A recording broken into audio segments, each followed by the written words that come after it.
Hi, Soul Tribe. Welcome to tonight's show, Awakening Insider. So, this is the second episode that Greg Doyle and Phil Rice and myself have done and got the download from Spirit this week. We were talking about dreams and about astral travel and everything last week, which was super exciting. So, if you missed that episode, definitely go and check it out. There was lots of tips and tools and things that we use personally for astral travel or personally to get messages in dreams. So if you're interested in those topics, I highly recommend going back and watching the previous episode. So we were going to answer, I think it was one final question from that show. There was a question from one of our new viewers. I've forgotten the name. I should have gone back and checked, but she wanted to know about reoccurring dreams. Can we maybe, before we dive into this topic on spirit guides, just get your opinions on, have you guys had reoccurring dreams or have you heard about them? We'll start with you, Greg. Yeah. Look, it is interesting, isn't it? Because that goes in that notion of, are we living in other dimensions at the same time? And I think, I wonder with the reoccurring dreams. I think it's funny because it's kind of segueing into the spirit guide thing. I think there's generally in those dreams, because it's all. I think there's a message. I think if there's a reoccurring dream, I think. There's a message going on. I'll just mention one classic recurring dream I had for years, which people are interested in. It was like these. I would have mentioned it. I mentioned it on a podcast recently to you, Sol, I think. But it was these UFOs were coming down, and everyone's running in the dreams. Everyone's running away, and it's kind of a feeling you gotta hide. And they're very, it's very clear you're looking up and you're seeing these, and these are kind of quasi lucid but falling into a non-lucid state dream, and then. I had these for years, even though consciously I wouldn't run from a UFO, I think. But anyway, in these dreams, you're not necessarily fully conscious. So running away, and then I decided not to run. I thought, well, we don't need to run from these. And then this particular, there was like UFOs above, but a little capsule came down, and there was a couple of aliens in there, like a couple of greys. And I jumped in. And the capsule started going up to the ship. And I said, where are we going? And one of them said, home. And I felt this really good connection. That was the last time I'd had this. And this was one of the longest recurring dreams I've ever had for years and years and years, just popping up for some reason, running with people away from UFOs that were coming down. What it represents, in the end, obviously represents something. But all I know is that dream stopped after I didn't run away. So yeah, that's curious. That was a very, very strong one, that recurring one.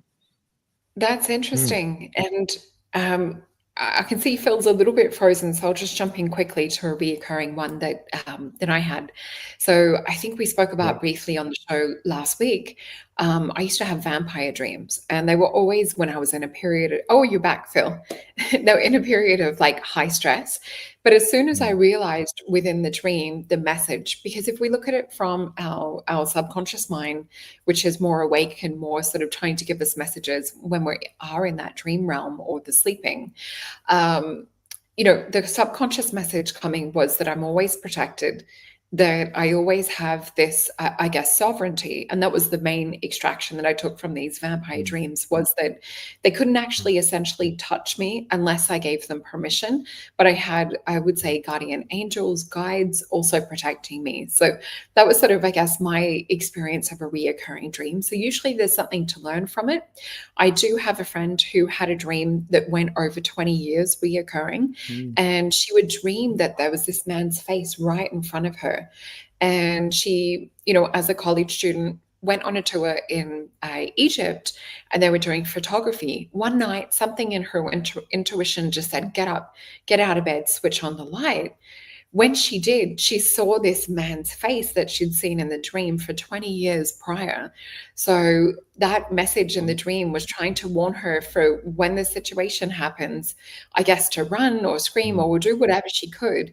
And so what happened was she ended up screaming. The light was switched on. Her, I guess, apartment mate at the time, they both got out of that situation, luckily. But if she hadn't have paid attention to her intuition, or she hadn't have recognized, I guess, that face in the dream, she wouldn't have connected the dots with everything. So sometimes they are, connected to premonitions.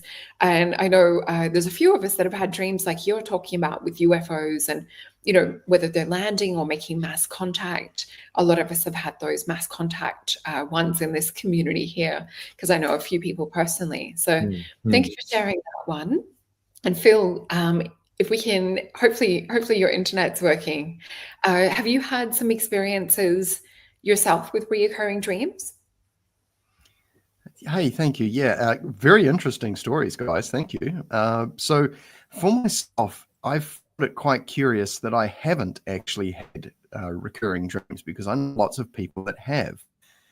However, now you could actually slightly tweak the question and say, or the sometimes it might not be a recurring dream, and the setting and the characters and what plays out is near identical or recurring.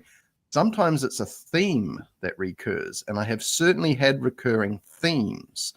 And what I find is that especially when I'm in the middle of doing a lot of dream work, let's say I'm meditating on a tarot card to impregnate a dream, that I wish to have a dream, because the tarot card presents a of parameters for the dream poet to craft me something. I've got a character in the card, I've got an event, a situation playing out, and there's an inference of what that card represents, and that helps give the dream poet a certain set of paints and brushes to use. It's like having a agreement. Okay, give me something about this. Now, when I'm doing this, I will sometimes have 3 or 4 dreams over the period of several nights that all refer back to that. But if for example, if I'm not doing that, like impregnating my dream or incubating a dream, sometimes I will have a theme play out regularly. And for me, sometimes it's, there's like something that I'm not dealing with. So it's more of the underlying subtext of the dream rather than a recurring sort of repeated identical situation. So that's kind of what I've got to share on that. But yeah, I think like Greg says, and yourself, when the same thing keeps knocking on the door, it's like there's something really important, and that's why we continue to drill down on the same message. That's my sort of only real interpretation of that scenario, because I haven't had the personal experience. Sorry. No, that's interesting. And it's so true what you're saying about, whether it's impregnating into an intention or a message to receive in a dream, definitely paying attention to synchronicities, because that's what we're going to get into tonight with spirit guides and things like that. They tend to give you messages that are synchronistic, or you'll get symbols and things that all kind of fit together. And I see Gisela and Jake have also had experiences with parallel lifetime dreams or reoccurring dreams as well. So Jake's saying, fascinating. I had a client who had many reoccurring dreams, and he found out in a session that they were indeed parallel lives. So that's interesting. And if you didn't catch our show last week, we did go into parallel lives being connected with dreams, which was a fascinating topic. And I just want to drop into the chat. This is such a beautiful resource that Greg's put together, with your book, Greg, your courses and things that you teach on astral travel, for anyone wanting to dive into the subject and really immerse themselves in the world of astral travel, lucid dreaming, and just to become more knowledgeable on the subject. Definitely check out Greg's website. We've also dropped it into the chat as well, so you'll be able to get the link. You'll see that in the chat and just up on the screen, unfortunately blocking Greg's face at the moment. And I just want to mention, we also have Phil, your Substack, which I know you've been working so hard at producing new blogs, so much detailed information. I know that you work hard day and night to really put as much into it as you can. And you also both have your bookings available on your website too. And I just want to quickly flick up. We've got Soul Alchemy Potions, and we will have the new moon activation that's going to come up shortly. We're going to be working with some really interesting things for this upcoming new moon. And you can now purchase the potions as one bundle. And I also have the Learn How to Read Auras course. So this will help with your psychic sensitivity and making you, I guess, more attuned to the other world. So let's step into our subject around spirit guides. And here's just an example of, this is something I wanted to put all my spirit guides together on a piece of paper, probably like 10 or so years ago, and just have this on my wall as a reminder to make connection with them. So things like this can be really useful. I've got a few others here. This is an aura drawing with spirit guides that you see that I drew for a client, because you can actually see other people's spirit guides too. That's always fascinating. This was actually an acupuncturist was working on me, and I saw this beautiful Koshan, beautiful being standing, working with her, and even felt his hands working through her hands. So guides can step in where we can actually feel them, whether it's on sort of like more of a pranic level or energy level. They can actually work with your acupuncture and with Reiki energy. And you guys are very proficient with your Reiki too. So I'm sure you've had some pretty cool experiences that if you want to talk about tonight, we can talk about that too. But just to bring back up our little screen. So with the spirit guide side of things, I'll first give like a little bit of a brief introduction, and then we'll step into like your experiences. So this book, Opening the Channels, one that I got in college. We had an amazing Theosophical Society bookshop, the TS bookshop, that was with probably like a running distance on a lunch break to college to get to this shop, have a quick look around, soak in the magic before we had to get back. You got this one? Yeah, it's a good one, isn't it? Yeah. So with this one, there's a little section. If we have time, we might read just a little bit at the end that gives a brief overview on how people can connect. And I've also just written a couple of little notes too. So I guess with wanting to connect with guides, it's more about like our intention, and it's more about, you know, that desire, that being in the space of the heart, having gratitude, sending love to your guides as well, but also putting out to only connect with those that have our best and highest good at heart. So for me, it's also about making time to connect, because we spend so much time on social media, so much time immersed in the 3D physical sense world. It really is important to quieten the mind, to step into meditation. I definitely find putting my hands on my heart helps to activate that energy center.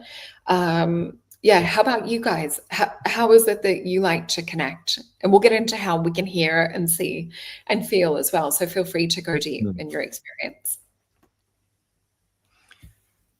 Yeah, I was cool. Yeah, okay, well, look, I'll start. And so no, Phil, please.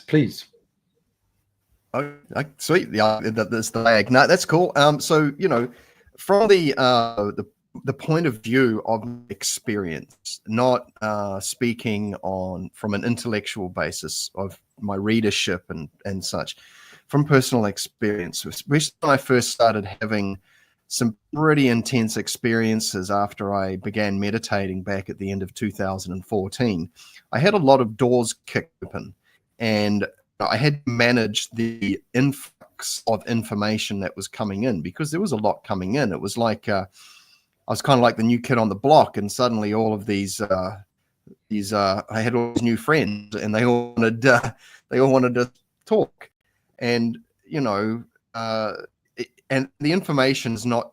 It's not always literal. You're not always hearing something spoken. Sometimes it's a felt sensation or an inference, like you know, like you get a gut feeling when you get a. But you know, there is a lot of quiet, what I would say, audible, you know, information that comes through. That's sometimes tight packet, and sometimes it's like a phrase as such. But you know, in the early days, it was quite overwhelming, because I honestly felt like there was a group of these characters all vying for my attention. It was very hard to sort of manage, you know, I guess it's like having a bunch of kids around, all trying to, you know, they're all pulling on your t-shirt, wanting your attention, and that. And it was kind of fun, but I think as I sort of sat down and carried on meditation and became more quiet, I was able to separate them, because a lot of them, like, they were overlapping. And so the more I just sat there and just watched and listened, you know, because some people having this experience might start thinking they're gone a bit nutty, you know, but, you know, here's me having these experiences, and I'm just sitting there and paying attention. And once I was able to sort of like focus in on each one, and there's only a handful. Then I started to engage the experience, and I would go on you might call it a memory palace or a mental wandering adventure. And I remember this one, and I'll just tell you what it is. It's kind of cool actually, because I kind of got given the okay to talk about some of these things. As a practicing hermeticist, we have a pretty tight rule of silence that we maintain. But I'm gonna share this. So I'm in this field, and it's pretty amazing. I'm in this field, and I'm like, wow, this is pretty amazing, and I'm walking through it, and I can kind of feel the grass, and I'm just lying on my bed, just doing a meditation, and I'm like, I want to meet some of these impressions that I'm getting, that whether it's a being or just a discarnate voice or whatever. I just want to follow this with my mind, and so I can put myself into the position to sort of have like a quite vivid interaction. And so I'm walking through this field, and I'm just letting the visual experience unfold.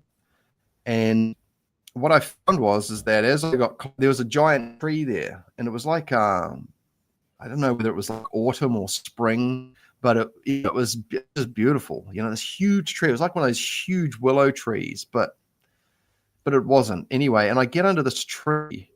There's this. It's a female cat being, and I'm having this pretty. And she's very kind, and she's like, bro, you need to sit down for a bit. And so I ended up just sort of hanging out with this cat being, and this is me going on a mental excursion. So I'm not having this in real time, like touching the person, but it's in my spirit, in my mind, in my mental body, you call it that. And I'm having this very, very tangible experience. And what I found is that she kind of said to me, look, there's actually a group, and you can, through this method that you've kind of figured out yourself, you can go off and meet the rest of this group, and they will sort of introduce themselves, over time. And so I went through a period of exploring this, and it helped me make sense of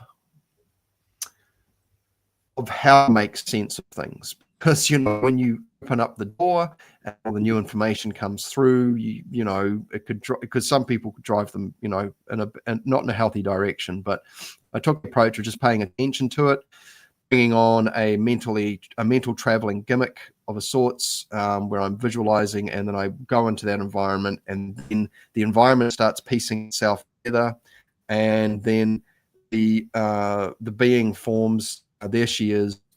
She's beautiful. She's very caring, and it was a most welcome experience, I have to say, because I've had experiences since then that weren't so nice.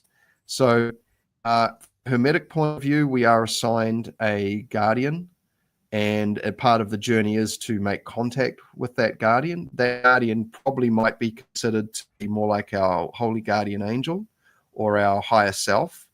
But there is a hierarchy, and this, like I said, from a hermetic point of view, we work our way up towards that, and we do have companions and helpers along the way.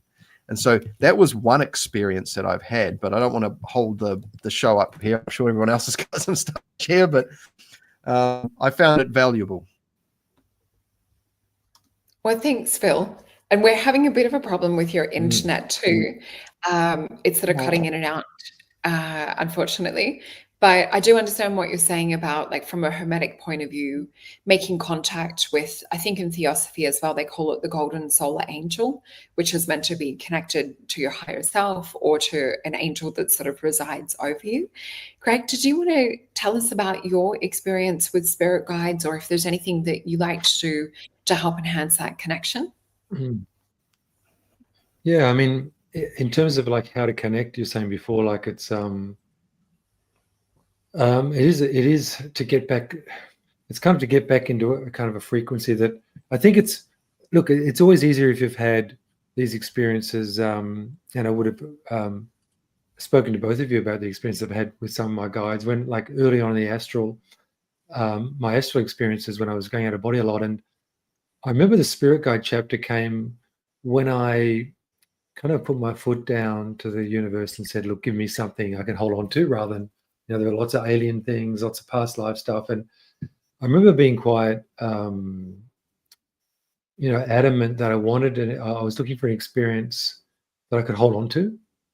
And that was when the spirit guides rocked up and kept taking me back to a place. And I thought it was interesting because, coming from an analytical background with my music to a certain extent, I kind of needed that to kind of knock me out of the normal 3D field. And so it was a guy and a woman, and they've been around a fair bit. But anyway, but what was interesting was that they took me back repeatedly that night, out of body, and like really, that like I couldn't escape them, and that was really cool. And I remember this particular woman, who was an ex-human actually, and she was showing me all of these beautiful things about auras and things which I hadn't really, they weren't part of my life. And she kind of really began that whole journey into venturing into the whole chakra thing, into healing. So it was really from spirit that I got that impetus to move. But one thing, I loved your drawing, Sol. I love those drawings, and they kind of really touched me before those drawings you had of your guides, because it makes me think I don't really draw, but I should, because I like that. And some of those beings, like sometimes, not that long ago, like sometimes I had these very tall alien kind of bluish purplish beings who are really beautiful. Sometimes some kind of space cadet ones, all different kinds of guides. But getting back to your original question, connecting, like also sometimes just lights, like it can be, one thing I've had for years is this blue light that just sometimes it just flashes. And to me, often it'll flash on someone when they're saying something, or it'll flash over a part of their body. So it tends to, I've translated the significance over years. Generally, when something that is said that is important, it flashes, or if it's over that particular part of the body of a person coming for healing, then the guide is showing me where the healing maybe needs to be focused. So, and it's like a blue, really bright blue, translucent flash. So that's also, guidance can come in so many different ways, can't it? Have either of you had the flash thing? Yeah, definitely. I started seeing it. Oh, and Phil, your internet's so much better. Much better. And Jake's saying, crystal clear, Phil. And maybe it's all the energy coming together too. I did actually bring. Look at this, guys. Look at the baby I brought with me today. Oh my gosh! Whoa! Look, it's bigger than my head. So my partner is really got this. It's so heavy. Are you going to put that in your purse? Yeah. This is what you have to get to around your neck. Put it around your neck. You're going to have to take it for a walk. On that subject, Sol, there's a beautiful, I'm really looking for a large, those a beautiful rose quartz, a tall tower. And I saw one like in Mullumbimby recently. Yeah, I'm really looking for one of those tall. Yeah, anyway, but beautiful. It's a beautiful crystal. Oh, I love Mullumbimby, and I can't wait to get up there. That's my dream for this year, to get back up that way, come visit you as well. But with that crystal, the reason I put it here. The flash. Yeah, that's right. Thanks for reminding me. With the flashes, I saw them appear. I'd seen them throughout my life, but it was consistently appearing more and more in March. It started in 2020 and leading up to the Uluru activation that happened around solstice of 2020. So I kept seeing it when people were speaking in unison with their heart, or they were sort of, I guess, stepping in, expressing themselves from that way. I would see these beautiful little blue orbs, and they would start to get bigger the more someone was in their heart. And I saw it a lot of the time when I was walking out in nature. And I love Jake's comment. He's saying that I could do a bicep curl with this. Do you know what? It is so heavy. I don't know if I could hold it with one hand to do a bicep curl. But yeah, it's a whopper.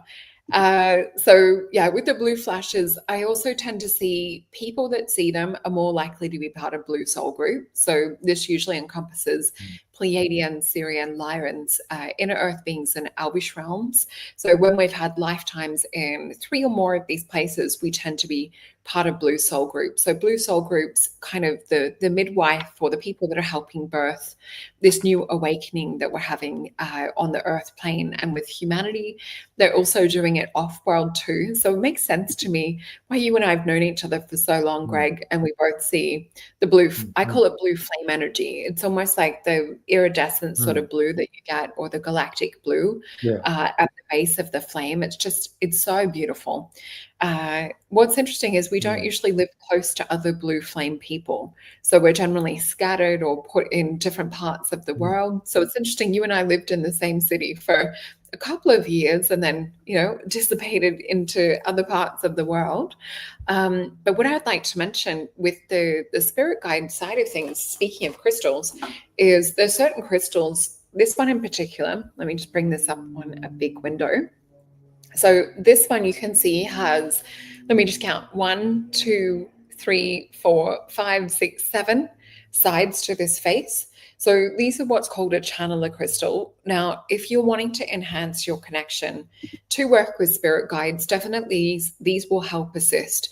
And what you feel when you plug in and you connect with the crystal is just like a divine light, quite often white or gold or even sometimes soft pink, but you'll feel that you're connected or you're opening an actual channel to receive a message.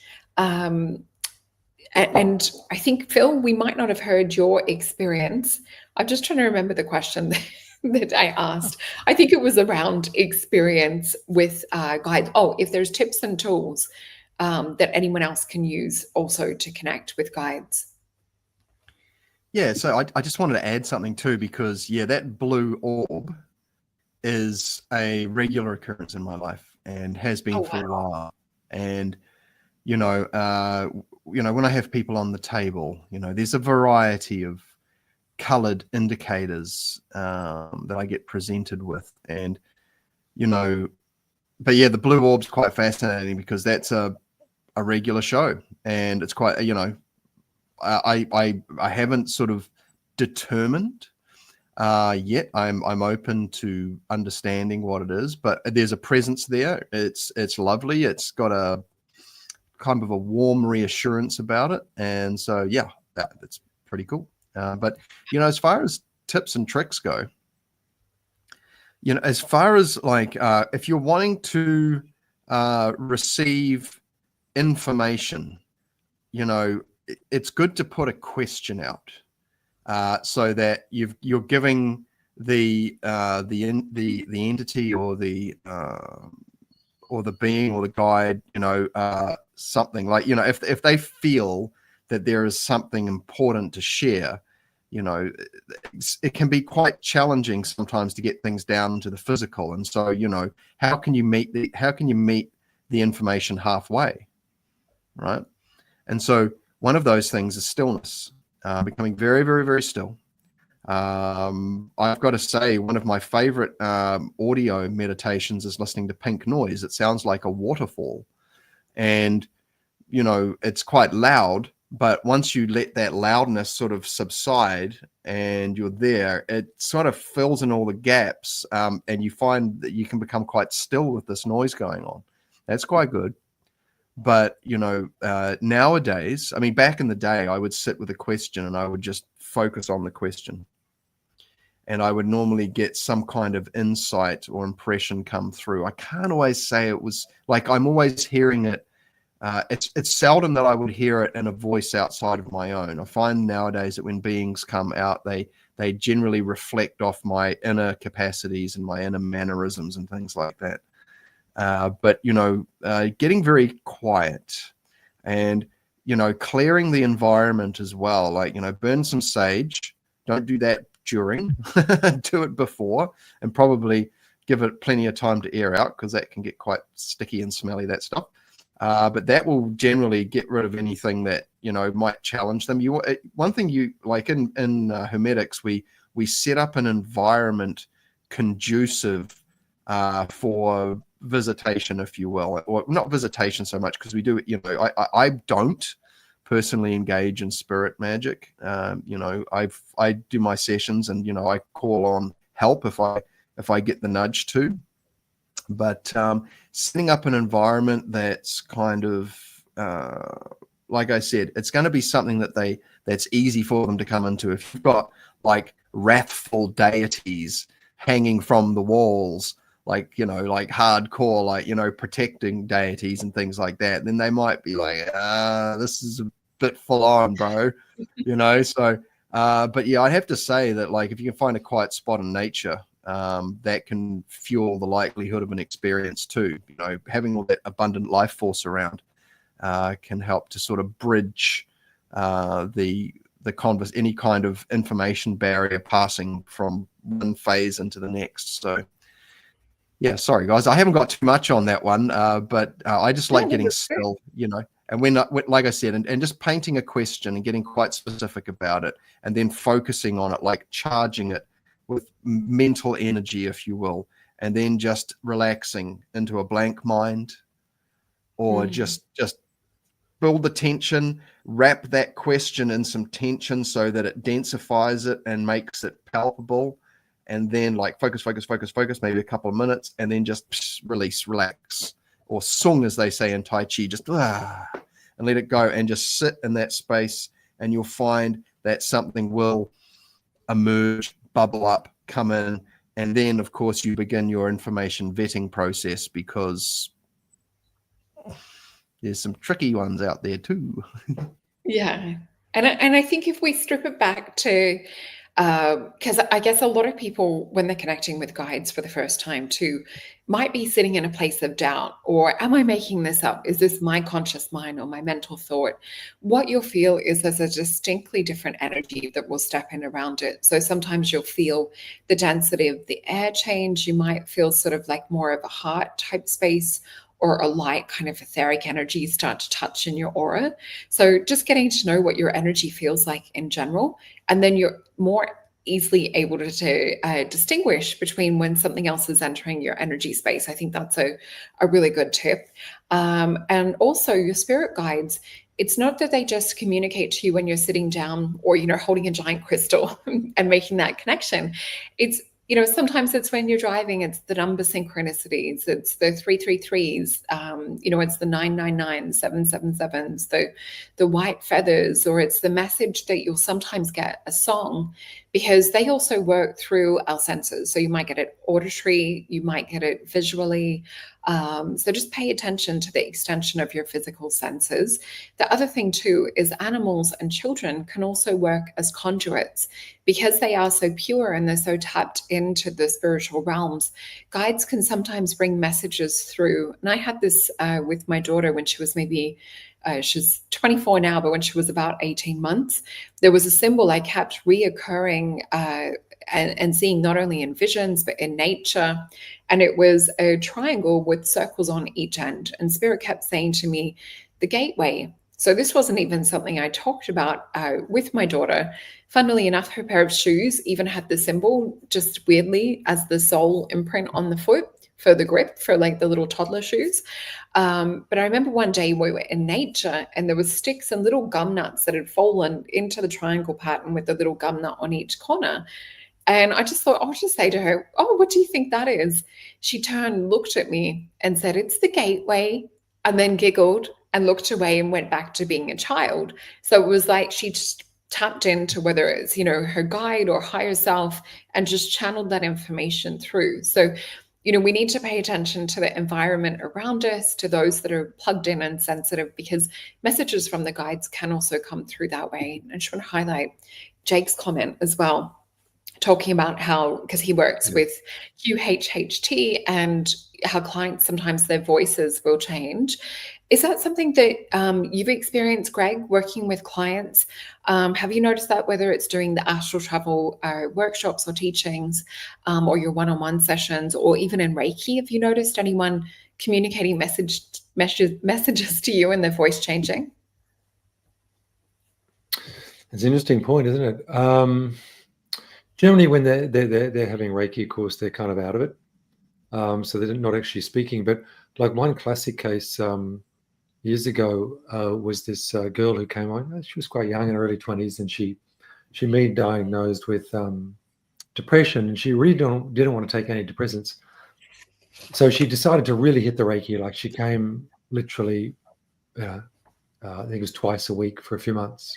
This was early on in my Reiki career, about 20 years ago, actually. So it was kind of a good test case for me as well. But whenever I started to give her Reiki, after a while, she just drop out, because Reiki's like that. When people go for a while, they tend to immediately kind of fall into that kind of Reiki vibe. And these, I don't know if I've spoken to you about this, but either of you, but so her eyes, she was asleep, she was out of it, but her eyes would open and watch me around the table. And they were kind of, they weren't her eyes. They weren't her eyes. So these eyes would watch me, and they were kind of a darkish kind of eye. And I'd say to her later, were you aware that your eyes were open and you were watching me move around the table? And she said, no. Wow. And then eventually she started to have these dreams again. They were very clear dreams of some kind of trauma that happened. It was in the family. Anyway, her eye, every time she came for Reiki, her eyes would follow me. And then eventually, when she kind of spoke to her family about this situation that had happened, it was a deep-seated trauma. Then the eyes stopped. Like, so it was literally like a little bit different to what you're saying, but it was like there was an entity or part of that subconscious trauma that hadn't been expressed knew that its days were numbered. And this is a little bit different, but it was like, to me, it was a little bit like, because I knew that particular being, a part of her, but also not a part of her, after a while was kind of, once it had been seen, it was kind of, it was Gonski kind of thing. But that's a little bit different what you're saying. I think in terms of channeling, for what I see when I do Reiki, it's more, sometimes I'll see people as their past life. So that their aspect, like say it's an alien, like one classic case with this woman who came, she had issues with emotions.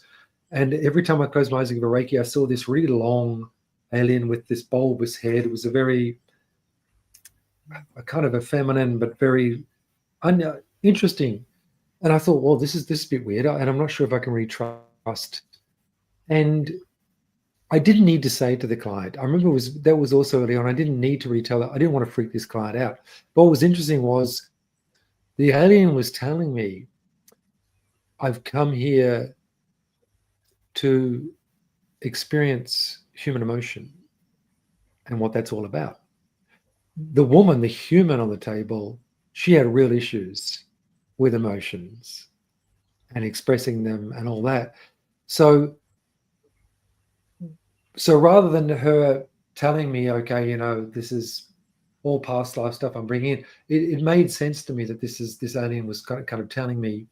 So it was like the past life of that person. So often I'll see visions and get very clear messages, often from what I take it to be aspects of the past, concurrent, whatever you want to call it. So it comes through in that way. So they'll talk to me, but not actually through the client that way. But generally, so now as a result of these things happening, I'll generally, I'll always have my higher self and the higher self of the client having a conversation during Reiki to find out. That way I don't have to get involved. And generally there's often very clear messages coming through. Look, I perceive it as the higher self, but I call through the guides and the higher self of every client. And I always call my guides, and because as Phil alluded to earlier, we have guides for different reasons. So these are my Reiki guides coming through. But it is curious the way we can all work with them in all different ways. And astrally, often my higher self, like in the astral is very easy because you hear their voices, and I've often heard my higher self, and generally it's a prelude to a full-on astral experience. So it's the same voices. I call it my higher self because it's the same voice as me coming through my crown. And he seems to be able to pull me into a full-on astral experience. So, and even when you fly in the astral, there's beings who fly you, I found. If anyone's flying, anyone who's listening is having an an astral experience. And if you check your ankles, you'll find you're actually being flown by a being. So everything is guided. I think that gives you confidence. I think you could say then, what is the human experience? But I think, there's so much to it, isn't there? There's so many aspects and so many ways of connecting. And that's what I love about Reiki too, is that kind of, particularly with clients who you have no idea of, you don't know their backstory, and you start to trust what their higher self is telling you, or my interpretation of the higher self. It could be just their guidance, but I imagine their higher self. So yeah. Oh, that was so interesting hearing about the story, especially the one with the girl and the eyes watching you, but she wasn't aware of it. Yeah. I've seen similar, and I've seen where someone's hopped off a healing table with a practitioner working, and there was this. It was interesting. This person had possession things going on and really erratic behavior and voices in their head, and a lot of mental health aspects. And it's sad because it does affect children even. And so this particular child had this situation where they hopped off the healing table after some healing work and some kinesiology. I was just in the room witnessing the practitioner work with them. They hopped off the table and sort of went like this, a bit discombobulated. And then all of a sudden you saw them sort of shake and the entity go back in them. So I think the person also has to have a commitment to, to keeping their field clear and to working out. And usually these things will cling on from trauma. Sometimes you'll have where there's soul contracts, or they'll interface in for a particular reason to do with past lives and things. But it's interesting. I have seen with this particular person, their eyes will fully roll black as well, especially if there's sort of like a bit of a sinister nature. And I've seen this with other people. And I saw Gisela said, let me just pop this up. So Shivers, lol, my ex's eyes actually went to slits. He had no idea. Certainly freaked me out. I have seen and witnessed the same thing on a few occasions. And usually the person doesn't realize that that's happening. And we can see sometimes people's, I guess, ET backgrounds or different heritages. Sometimes you'll have parasitic things, archon energies that will interface or link in or try and hijack the person. And yeah, a lot of the time we do see, unfortunately, that it's also linked to mental health. I also just want to put out we will be doing a few more shows around the mental health aspect. My friend Allison's interviewed Jerry Mazinski, and you guys, if you just type in Jerry Mazinski, you'll see he is a psychologist that has done a lot of work connecting the dots over, I think it's 30 years of work with all of the people that have experienced schizophrenia, psychosis, and other things in mental wards and the prisons he's worked in. There's always been an entity element that's come in behind it. Once they've dealt with the entity, usually the mental health stuff also clears up and the depression goes away. Hey, Lisa, lovely to see you here, beautiful. Phil, what about you? Have you had experiences similar to like what Greg's talking about? Well, we could easily do a whole stack of shows on tales from the healing table, man, because, Yeah. I'm sure Greg knows too, and you've just shared some too, right? Yeah. But, as far as, I guess, experiences with clients goes, there's often been, you can feel that there's another presence in the room.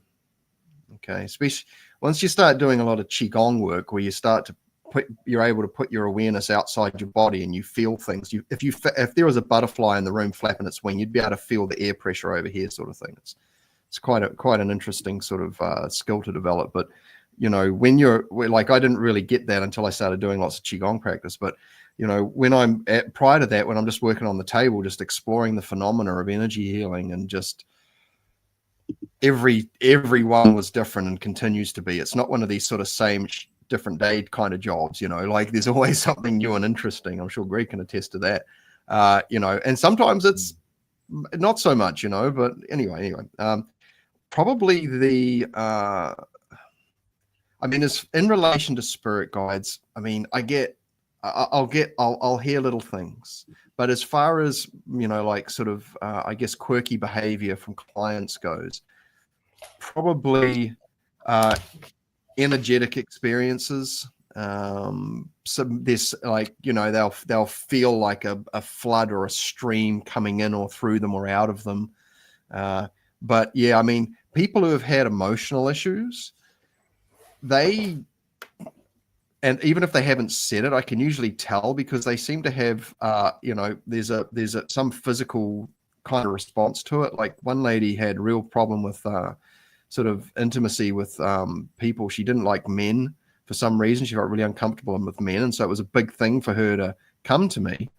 And you know, we're in the room, and you know, she came to me because, you know, I guess maybe I'm a nice guy or something like that, right? You know, but she's on the table, and she's having this bolt upright, highly emotional experience, and I'm kind of just looking around the room, going, "Was that what? Is there something else going on here? I didn't feel it." So it's not in relation to spirit guides, but as far as interesting sort of things at the thing, I'm not sure I've seen a client and simultaneously a client have a reaction, and there's also sort of some help in the room at the same time. So don't have much on that one, but yeah, definitely lots of interesting occurrences over the years, which I have a swag of them, which I can share probably a good 40 to 50% of them. So if we do another show, I can certainly go into some details about that. And I can see Jake saying would love that series. So I think that would be interesting, and it'd be just great as practitioners too, all working with healing, that, you know, to share different stories and of course keep it anonymous. And because it's, you know, it's really good for human learning. We do have a few questions and things. And I just want to set up the preface of how important it is to do clearing. So dragon's blood being one of the highest things that we can use for clearing energy.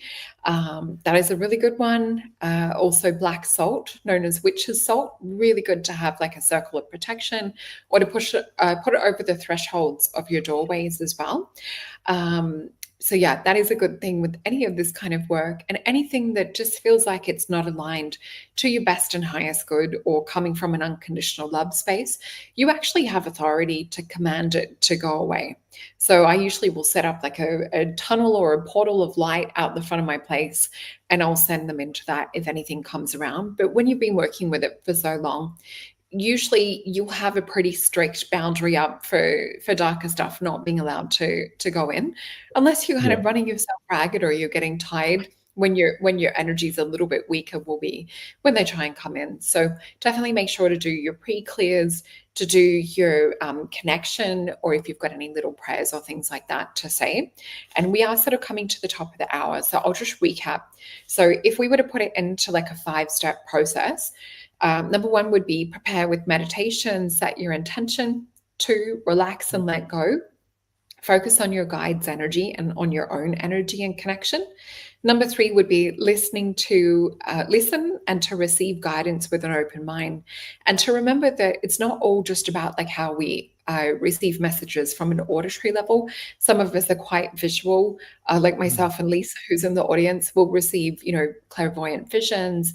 We'll see and sort of sense and feel things too. So just be aware that it can come through. And I saw Gisela saying that she was using writing. So you can also channel through automatic writing to receive and connect with messages with your guides or loved ones that have passed, or angels.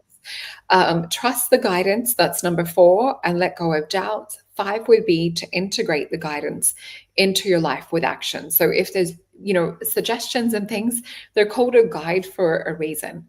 So there's a lot of funny memes that we see where it's, you know, the guide sitting there like this, or the angel sitting like this, watching us have our human experience. And, you know, the whole reason of why we have guides is to actually guide and help and assist us while we're down here in the earth realm and on this mission.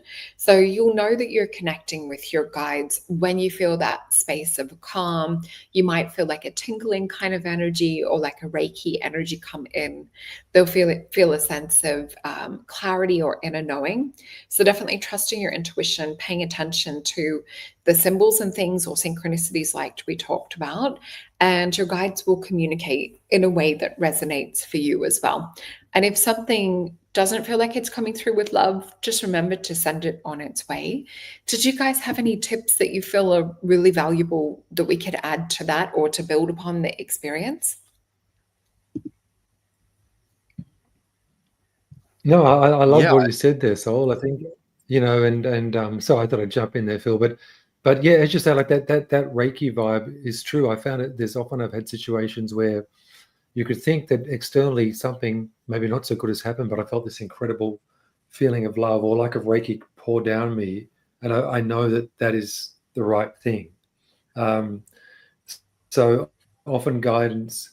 Yeah, absolutely. So to know that you can tune in, for me, the visceral feelings of things are very strong.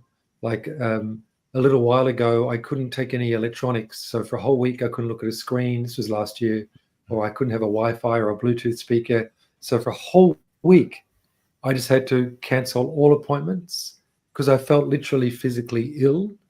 And so when I came back to, like right now I'm in front of a computer, I just realized, okay, that week of extreme guidance was telling me sometimes be wary, sometimes, like, it just showed me the extreme, but I now know to be more vigilant. So we've got to look in all different ways, and I think you covered that really well.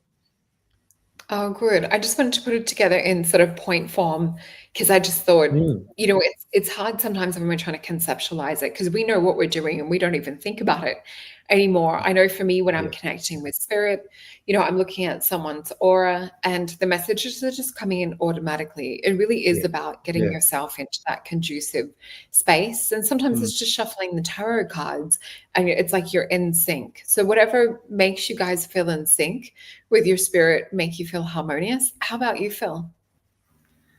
Yeah. So, if I want to attract something of a high quality nature, then I've got to be essentially a tuning fork for that so that I attract like. And so, a great way to do this, if, and they're free to access. Okay. Here's a little exercise for you guys.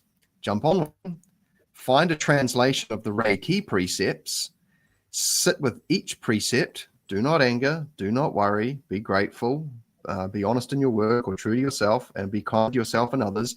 Loop yourself through that, sitting on each one, and just breathe that in and just, contemplate each one and just release anything and just relax. And what that's going to do is it's just going to quieten down the noise. The noise can be what attracts, things of that vibe. Like if you're low vibing, right, you're probably that's a kind of food source for certain types, and those aren't necessarily the ones you want. So what I do is that if I'm wanting to go into a deep sort of like information exchange experience, I'll go and have a shower and I'll use water element to clean myself, and I'll bless it, and then I'll have a glass of water and bless that too. But I'd get myself into a really good state of mind just to get that, and that way, if you're tired and frustrated or angry, that's not a good space to be in if you're wanting to connect. It's like, I know sometimes you're on the battlefield and you need some help quick. Coming up with a quick protocol, if you will, to get you into a nice, relaxed, harmonious state. Those Reiki precepts, man, I tell you what, they're an absolute gold mine, and there's ways of extrapolating greater value from them. We don't really have the time to go into it today, but essentially you can do a quick run through by moving into your astral body and reconditioning that so that it just chills it out or harmonizes it, and that way you're going to get a cleaner signal with conversations that you want to have, rather than, is anyone there? Do you know what I mean? Like, and then just some random shows up. Yeah, that's a really, really great tip, Phil. And I think we could expand that and put that into a show. That'd be so much fun to talk about, like clearing of the energy bodies. I've got, Jake's got a question here as well. So have you had many different guides or worked with just a few? Just curious how many how many you generally work with. So for me, it's always working with higher self first. I'm working with universe, working with God, working with source, I would say is sort of like my top go-to. And even when I'm doing my readings, I'm always connected with my higher self. And when I'm doing light language, it's a higher version of me stepping in and coming through into this physical 3D. I feel more at home speaking that. I'm more at home in connection in that way. I guess working with the non-human or like a higher spiritual form of language.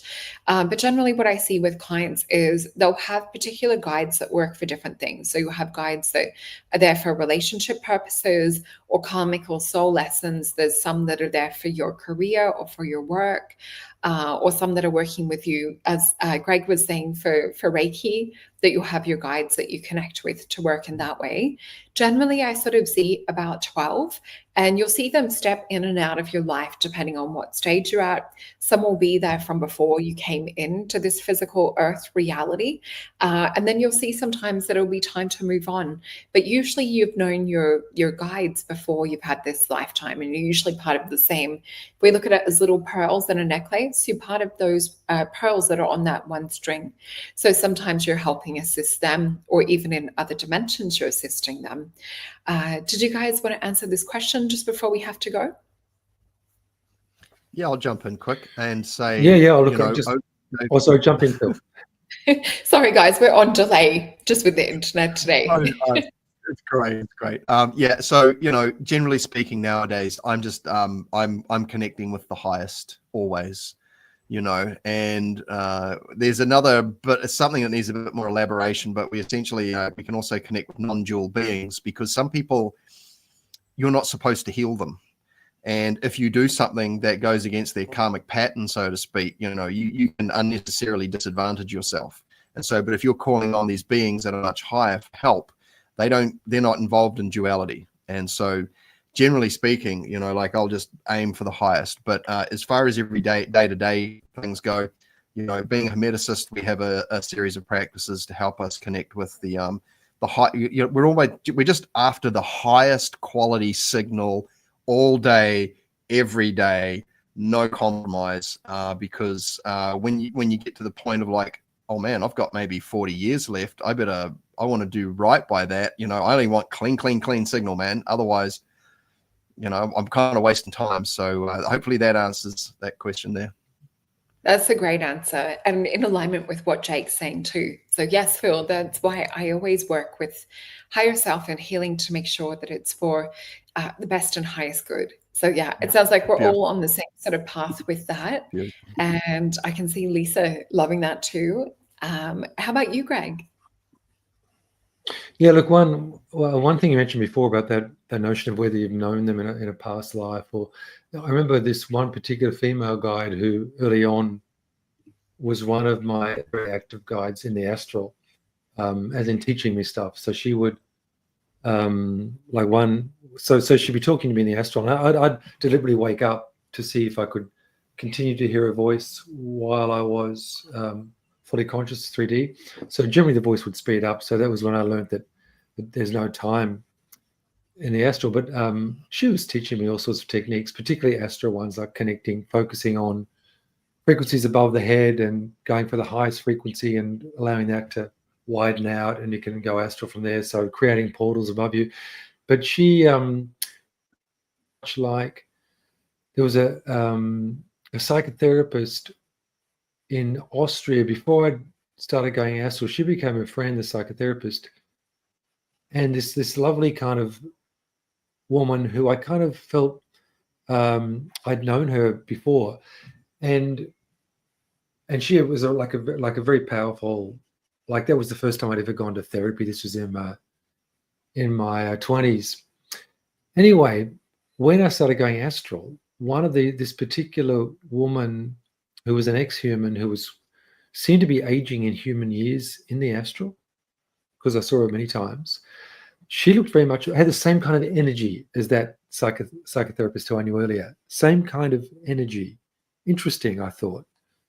And the other one thing with guides, and also with Reiki, I'll just go to the highest thing, but when my mum died about, how many years ago? 5 years ago. Anyway, that was really curious because she actually joined my force, or my battery of guides, which I didn't expect to happen. Right, just before she died, I was in the whole. This is a really. I'll say really quickly. It was a really cool story. I had kind of done the night watch on her last night, and in hospital. And then I told the family next day, look, she's going to die the next day. Just had that feeling. Went back to the hotel to sleep in the morning. And then the sliding door on this hotel balcony just opened up, this big metal sliding door. And I was about to lie down. I thought, okay, someone's come in. I felt this energy come over me. Called my sister and said, take me back to the hospital. And I couldn't move. My heart felt fantastic, but I couldn't move. The upshot was my sister kind of shepherded me, drove me back, took me into the hospital. I had to look straight ahead. If I looked left or right, I would have been sick. Got into the room. Within a minute, my mum died. So she guided me back to her room. Wow. And we had not gotten on that well in the last few years of her life, but it was always a spiritual connection. After she died, for probably the next 6 months, she would occasionally come back into my body. And like, I'm a channel for Reiki, I know, but this was different. And I knew it was her, and she was looking through me, and it felt really good, but it was like too good. I couldn't take it, and I couldn't move. So often I'd have clients, and I have to say, Mum, get out, because I was paralyzed. And that was so bizarre. And eventually, it's funny, there's two massive butterflies just outside the window now. So eventually, she kind of settled into my field. And so my mother actually became one of my spirit guides after she died. Go figure. That's amazing. And how synchronistic, as we said before, look for signs, synchronicities, animals, butterflies, transcending that physical caterpillar 3D reality into the spiritual world. Beautiful. Oh, and that's a beautiful sign for you and also for the audience. Yeah. Well, I just want to say a big thank you to you guys for coming on today and for doing this show together with me. It's so much fun.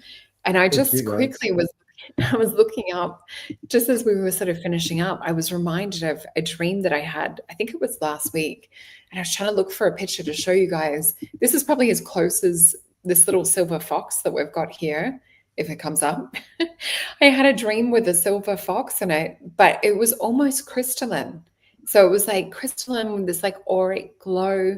So when animals or beings stand out in your dreams, a lot of the time it is also your guide showing up. So this is a little bit of homework for me to tap into the beautiful smoky fox and to find out a bit more information. It was funny, smoky eye makeup came up when I was trying to find it. So I just want to remind you guys, if you want to book a session with Phil, we have his bookings on his Substack. So please head on over to there. There's Reiki, there's tarot, there's coaching, and all sorts of things that he has on there. And Greg's is on the Astral Travel page that we've got up here, and you will see his courses and events. You will also see much more information around that, as well as you also have your bookings as well. Oh, and I forgot to mention, please check out with Phil's Substack, the new blogs that he's also writing too. But yeah, you guys can come over here and have a look for Reiki as well, that Greg has here. And I also have the Learn How to Read Auras or How to See Auras course that's been a great success and so exciting for seeing so many people being activated and having beautiful supernatural experiences and developing their psychic gifts, which are innate that we all have. And I have sessions available on masonjupiter.com. And we also have my potions. So many different ways to connect, but we do really appreciate you guys giving us the thumbs up. And I just saw Lisa saying, I'm referring to the silver fox. There must have been some joke that I missed. But I was also giggling in how they talk about men becoming a silver fox as they get older. I was wondering if there was some kind of connection with that in the dream. But yeah, it was like a smoky quartz type color. So it was sort of smoky silvery. But yeah, thank you guys so much for coming to our show and for our gorgeous audience. So lovely to have you here, and such a fun way for all of us to spend the weekend together. And happy Valentine's Day to you guys and also to our Soul Tribe. Thank you so much for having me, Sol. And And thank you to the wonderful audience. It's always a pleasure to connect with everyone here. And I'm very grateful for you hosting the show, Sol. You're just so lovely. And thank you so much. Thank you. And I forgot to say, don't forget to mark the notification button on this for our show next week. The little sign's blocking it, but it is a show on telepathy. So if you want to hear more about telepathy, this is something we're going to have so much fun exploring. We're going to talk about our experiences with telepathy. Phil and I have already done the telepathy tape show. This is just going to be a different dynamic, and it's also going to be tips and tools on how you guys can activate your telepathy too, because this is something that we are going to be using going deeper into this age of Aquarius. But I will see you guys next week. Have a beautiful rest of the weekend and take care, everyone. Thanks.